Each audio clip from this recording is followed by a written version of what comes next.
तो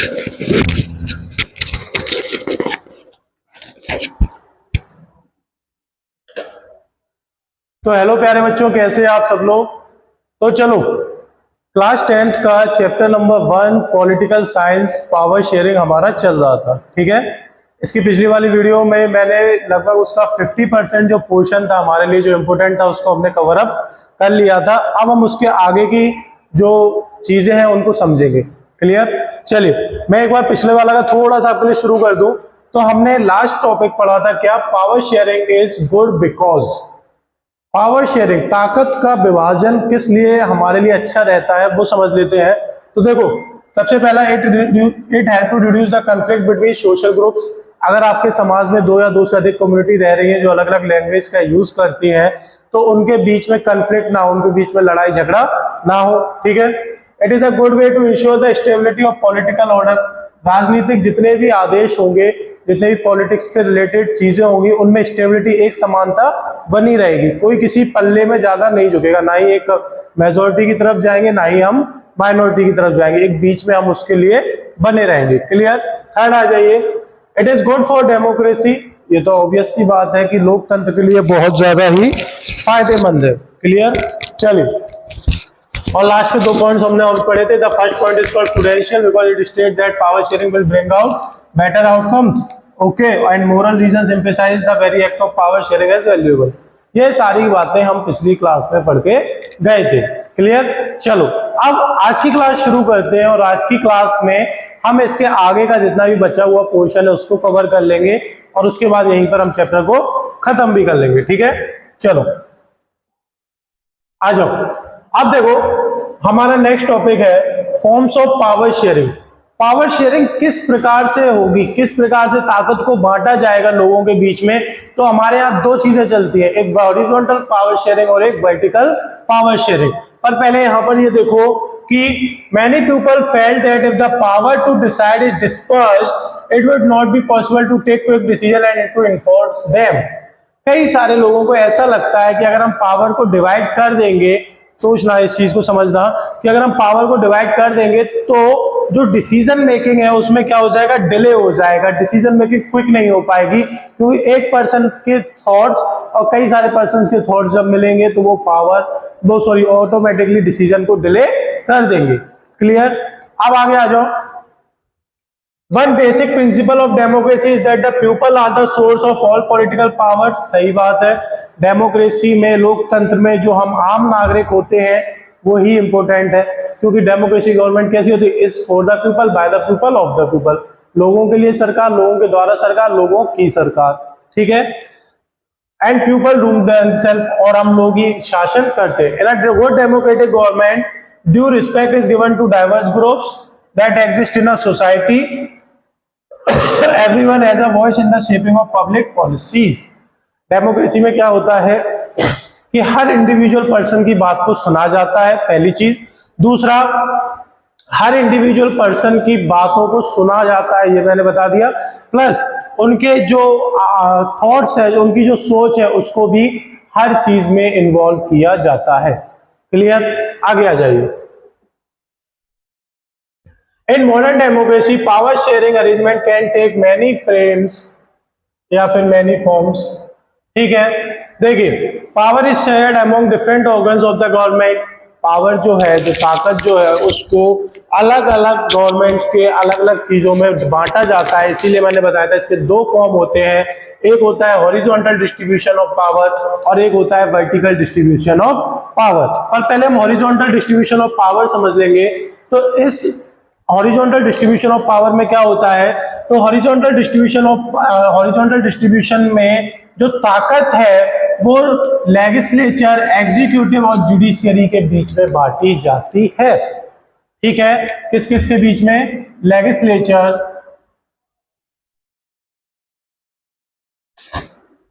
executive and then after judiciary. ठीक है। इस तरीके से पावर को डिवाइड किया जाता है। Next point, this type of distribution advocate separation of power in which different organs of different government at the same level exercise different powers. इसमें हॉरिजॉन्टल पावर शेयरिंग में जब पावर को बांटा जाता है इन तीन ऑर्गन्स के बीच में, तो ये तीनों ऑर्गन्स एक द सेम टाइम एक ही समय अपनी पावर्स का इस्तेमाल कर सकते हैं। ठीक है, सपोज कीजिए मैं बताऊं, लेजिस्लेचर ने कोई ऑर्डर निकाला, ठीक है, एग्जीक्यूटिव ने उसको इंप्लीमेंट किया, ठीक है, पर जुडिशियरी को अगर वो अच्छा नहीं लग रहा तो वो उसको रोक सकती है। मतलब तीनों के पास पावर है कोई डिसीजन को बनाने के लिए, इंप्लीमेंट करने के लिए और उसको रोकने के लिए। समझ गए? नेक्स्ट आ जाइए, separation of power ensures a check over the unlimited powers of each organs. बिल्कुल, हमने पावर्स को सेपरेट कर दिया तो ये लोग आपस में एक दूसरे पर ध्यान दे सकते हैं। अगर लेजिस्लेचर कोई गलत डिसीजन कर देता है, कोई फॉल्स डिसीजन कर देता है, तो जुडिशियरी के पास पूरा हक है कि वो उसको रोक सकता है। ठीक है, वो उसको चेंज भी कर सकता है। Clear? This result in a balance of power among various institutions. इस वजह से इन तीनों के बीच में बैलेंस बना रहता है। ठीक है, सारे डिसीजंस प्रॉपर तरीके से लिए जाते हैं और प्रॉपर तरीके से उनको इंप्लीमेंट किया जाता है और कोशिश की जाती है कि कम से कम गलती होने की संभावना हो। It is also called a system of checks and balance. ये एक तरीका है जो horizontal system power, horizontal distribution of power जो है उसको हम ये भी कहते हैं कि वो चेक्स एंड बैलेंस। हम उसमें देखते हैं कि कोई गलती तो नहीं है, प्लस हम उसको बैलेंस मैनेज करने की भी कोशिश करते हैं। ठीक है, आगे आ जाइए। दूसरा मैंने बताया था vertical distribution of power. Vertical distribution of power क्या होता है? तो इसमें जो पावर है वो गवर्नमेंट के बीच में बांटी जाती है, वो भी अलग अलग लेवल्स पर। गवर्नमेंट के बीच में अलग अलग लेवल्स पर बांटी जाती है। जनरल गवर्नमेंट जो एक पूरे देश के लिए होती है, फर्स्ट, जिसको हम अपने यहाँ government is a provincial language, आप ये समझ लीजिए, एक ऐसी गवर्नमेंट जो पूरे देश के लिए होती है, जिसको हम क्या कहते हैं? सेंट्रल गवर्नमेंट भी कहते हैं। ठीक है, दूसरा point, a general government for the entire country is called federal government, नाम से भी जानते हैं, और हमारे देश में इसको सेंट्रल गवर्नमेंट के नाम से जाना जाता है। क्लियर?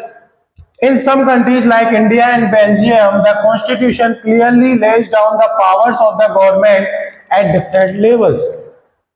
कैसे? मैं समझाता हूं। देखिए, पावर जो है इस तरीके से डिवाइड की गई है। सेंट्रल गवर्नमेंट, उसके पास अपनी पावर है, ठीक है। देन आपके आगे स्टेट गवर्नमेंट, उसके पास अपनी पावर है, ठीक है। और एक एट द एंड आ गई आपकी लोकल गवर्नमेंट, ठीक है, इसके पास अपनी खुद की पावर, ठीक है। तो इस तरीके से वर्टिकली पावर को डिवाइड किया गया था। तो यही यहाँ आपको बताया गया है कि जो गवर्नमेंट की पावर है वो अलग अलग लेवल्स पर बांट दी गई है। इसी डिवीजन को हम और क्या कहते हैं? फेडरल डिवीजन ऑफ पावर्स भी कहते हैं। जब नेक्स्ट चैप्टर आएगा फेडरलिज्म, उसमें हम इन सारी चीजों को और डीपली पढ़ने वाले हैं। क्लियर? एंड लास्ट पॉइंट देखिए, all such divisions of power involving higher and lower level of government is called vertical division of power. जब हम पावर को डिवाइड करते हैं, जब हम ताकत का विभाजन करते हैं, तो उसमें हायर, सेंट्रल और लोअरिंग लोकल गवर्नमेंट, इन सभी को इन्वॉल्व करते हैं। यही क्या कहलाता है? वर्टिकल डिवीजन ऑफ पावर कहलाता है। क्लियर? आ जाओ। Power sharing among different social groups. अभी तक हमने हॉरिजॉन्टल समझ लिया, वर्टिकल समझ लिया। अब कई सारे राजनीतिक ग्रुप्स जो है, जो सामाजिक ग्रुप्स है, उनमें भी पावर को हम डिवाइड करते हैं, तो उनको भी समझ लेते हैं। In another way, power may also be shared among different social groups such as the religious and linguistic groups. Religious groups मतलब धार्मिक, और लिंग्विस्टिक जैसे लैंग्वेज के ग्रुप्स होते हैं, जैसे बेल्जियम में किया गया था। समझ गए? आ जाओ। This type of arrangement is meant to give space in the government and administration to diverse social groups who otherwise would feel alienated from the government. इसमें क्या होता है? इसमें हम उन सोशल ग्रुप्स को इन्वॉल्व करते हैं जो अपने आप को गवर्नमेंट से अलग समझते हैं, एलिनेटेड समझते हैं। ये समझते हैं कि हमारे साथ कुछ कहते हैं भेदभाव टाइप का हो रहा है। ऐसे लोगों को हम क्या करते हैं? गवर्नमेंट में इन्वॉल्व करते हैं और उनको कुछ ना कुछ पावर दे दी जाती है। Clear? This method is used to give minority community a fair share in power. इसमें हम ज्यादातर जो माइनॉरिटी कम्युनिटी के लोग आते हैं उनको हम इसमें इन्वॉल्व करते हैं और उनको कुछ ना कुछ पावर उनको कुछ ना कुछ पावर हम दे देते हैं। क्लियर? अब इसमें देखो लास्ट, जैसे कम्युनिटी गवर्नमेंट जो आपकी बेल्जियम में थी, ठीक है। रिजर्व कॉन्स्टिट्यूएंसीज इन असेंबलीज, जब भी चुनाव वगैरह होते हैं तो उसमें हम रिजर्व कर देते हैं कुछ सीटों को कि यहाँ पर माइनॉरिटीज ही केवल चुनाव लड़ेंगे, ठीक है। And parliament in India, Bharat में जो पार्लियामेंट है, ये कुछ अच्छे एग्जांपल है किस टाइप के अरेंजमेंट के, सोशल ग्रुप्स के पावर डिवीजन के। क्लियर, चलो।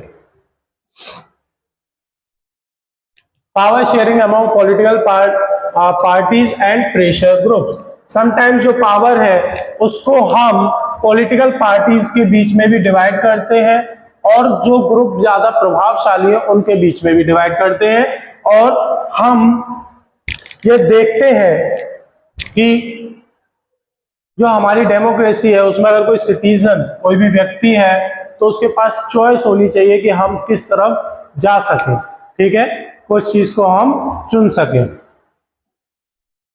ग्लॉसरी आ जाइए, देखो अब यहां तक जो था हमारा ये तीन ही पॉइंट्स थे, ठीक है। फॉर्म्स ऑफ पावर शेयरिंग में हमने ये तीन ही पॉइंट्स पढ़ने थे, कौन कौन से, एक हॉरिजॉन्टल डिवीजन ऑफ पावर, दूसरा वर्टिकल डिवीजन ऑफ पावर, दोनों हो गए, एंड तीसरा लास्ट में हमें पढ़ना था power sharing among different social groups, okay, and power sharing among political parties and pressure groups. अब कुछ ग्लॉसरीज की बात कर लेते हैं। देखो ग्लॉसरीज क्या होती है, आपको ग्लॉसरीज में कई बार कई सारी दिक्कतों का सामना करना पड़ता है, ग्लॉसरीज याद रखना बहुत जरूरी है, ठीक है। तो first one is ethnic, a social based division based on shared culture, people belonging to same ethnic groups believe in their common descent because of similarities of physical types or for culture or both, they need not always have the same religion or nationality। Ethnics, जिनकी सोच same हो, ठीक है, जिनका appearance same हो, जिनका culture same हो, ऐसे लोगों को, ग्रुप्स को हम एथनिक ग्रुप्स कहते हैं। अब ये जरूरी नहीं है कि उनका धर्म सेम हो या उनकी देश एक हो, उनकी अगर सोच एक है, उनका अगर विजन एक है, तो वो एक ग्रुप में डिवाइड हो जाएंगे। क्लियर। नेक्स्ट आ जाओ मेजोरिटेरियन। मेजोरिटेरियन क्या होता है, मेजोरिटेरियन का मतलब ये है कि एक कॉन्सेप्ट उसमें ये माना जाता है कि जो मेजोरिटी कम्युनिटी है वो एक ऐसी सोच, एक ऐसी मेंटेलिटी जिसमें मेजोरिटी कम्युनिटी ये मानती है कि वो ही पूरे देश को रूल करेगी, ठीक है, इसी को हम क्या कहते हैं, मेजोरिटेरियन कहते हैं। In this type of rule that is disregarded the wishes and needs of the minority, और इस तरीके के रूल में, मेजोरिटेरियन टाइप रूल में हम क्या करते हैं, हम जो माइनॉरिटी कम्युनिटी के लोग होते हैं उनकी बातों को निगलेक्ट कर देते हैं। जैसे श्रीलंका में हुआ था, सिनाला वालों ने क्या किया, सिनाला वालों ने अपनी मनमर्जी थोपनी शुरू कर दी, उन्होंने तमिल के लोगों के बारे में नहीं सोचा कि वो क्या करेंगे क्या नहीं करेंगे, ठीक है। चलो,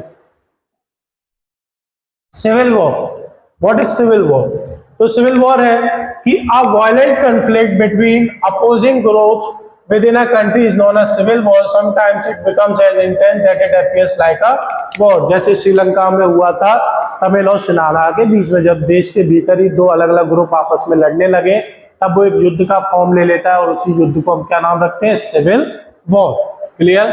prudential, based on prudence or on careful calculation of gains and losses, prudential decisions are usually contrasted with those decisions which are based purely on moral considerations। यहाँ prudentials का मतलब रखा गया है कि ऐसे decisions को हम लेते हैं जो morally सही होने चाहिए। क्लियर। moral क्या होता है, तो it is a set of reasons which emphasize the intrinsic worth of power sharing। Community government मतलब एक ऐसी सरकार जिसमें लोगों को एक लैंग्वेज, एक ग्रुप या एक लैंग्वेज के लोग सपोर्ट करके अपनी सरकार बना लेते हैं, उसको कम्युनिटी गवर्नमेंट कहते हैं। फेडरल गवर्नमेंट, ये एक ऐसी गवर्नमेंट होती है जिसमें पावर जो है वो डिफरेंट लेवल्स पर डिवाइड की जाती है, ठीक है। Power sharing, it is the distribution of power among the organs of the government at different levels. Power sharing में हम पावर को कई सारे लोगों के बीच में, आप गवर्नमेंट के कई सारे अंगों के बीच में उसको डिवाइड कर देते हैं। Clear. Next, checks and balance, a system in which each organ of the government checks the others which result in a balance of power among various institutions। मैंने अभी आपको बताया था जिसमें कौन सा सिस्टम आता है, हॉरिजॉन्टल वाला आता है।